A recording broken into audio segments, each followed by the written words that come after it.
Dat kost ook wel een paar duizend euro. Dat hier natuurlijk wel mooi even erbij pakken kan als een omzetje. Maar dat zit er nog net in. Juster jong ziet het je nog graatvol met oranje supporters. Maar nu moet alles weer oprijden worden. Om de café-eigenaars mocht het EK-avontuur van Oranje nog wel even strok gaan. Ja, ik denk wij een 4 zo'n aanwezig binnen hier. En alle zitplakken die we maken hier en creëren hier, die zitten vol binnen zowel boeten. En gewoon wij op zo'n snijt, jong? Ja, er zit een 3 of 4 aanwezig erbij, dus dan is het een stuk rustiger. De café zit natuurlijk in de hoek in onze branche. Werd toch wel wat klappen vallen. We hebben het rookverbod, die jongens om meer. Dat is gewoon heel negatief. Dat uitpakt voor de cafébranche. Ja, de mensen zijn wat ontbezuiniging. Het uitgaansleven dat wordt al wat minder, met name in de cafés. Dus zo'n opstekker als dit is natuurlijk hartstikke mooi. Er is heel erg wiet mooi. Maar goed, het is net om te overleven. Het is net een EK voetbal nodig. Maar het is wel, dat is even positief dat die bedrijf is. Dat de ondernemers denken we organiseren, we pakken het er even op en we zitten weer mensen in de zaak rijden.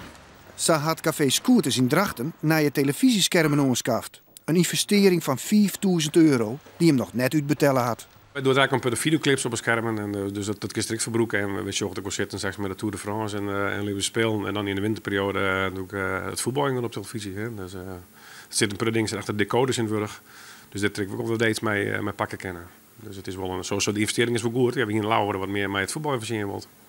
Andere horecabedrijven wie een minder blied met het EK. Ik heb zelf 2 hotels, een mooie vrij grote restaurantfunctie erbij. Hè. Had ik zie dat Nederland, Denemarken sneeuwtjes spelen met vriendelijke sneeuw.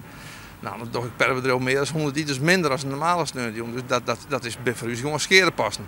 Is ik net erg dat die jongens dan winnen, dan ben ik nog hartstikke blij. Maar de restaurantsector profiteert er zeker net van. De winkels en gruthandels binnen van de Moornek maar begonnen met het oprijden van het oranje god. Er is nog genoeg oer. Een gedeelte gebruiken we van Koninginnedij. Gewoon het oranje spul en een gedeelte werd dus opgezongen voor het WK voor 2 jaar. Ja, er zitten soort artikelen bij waar echt EK Oekraïne Polen op stiert. Dus ja, daar kunnen wij niks meer mee. Dus ja, een derde wereldland hebben we champion daar gelukkig nog in een maatje. Ja. En ons giet het vet? Ons giet het vet, ja. Het kist er verder niks meer mee. Nee.